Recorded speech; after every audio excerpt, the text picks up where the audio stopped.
Takže tohle je pro Vilu. Neslyšet, jak zpívám, nebo freestyle.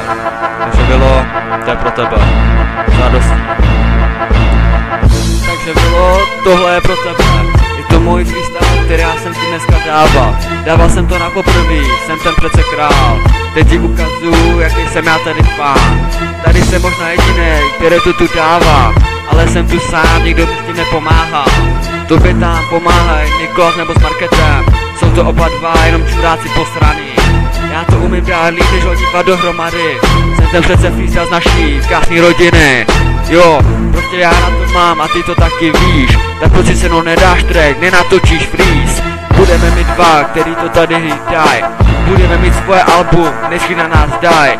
Budou nás poslouchat v telefonech nebo já ti dám v rádiech, uvidíš moje kulo. Jsou to možná jen taky nějaký keci. Jsou to jazykolami nebo hlavolami. Jsou to prostě moje keci, který dávám z hlavy. Vůbec tomu nepotřebuju žádný papírky. Nepotřebuju psát ani tuštičky. Mám od toho hlavu, nebo taky ne. Ale já to vím, že já to tady dám.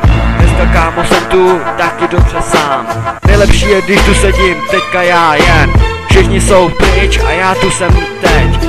Mám tady sám počítač, který můžu dát. Můžu ti tady kámo dneska natřít. Můžu ti tady ukázat, jak to dávám já. Já to dávám z hlavy a nevím jak ty. Ty si to píšeš, nebo taky ne.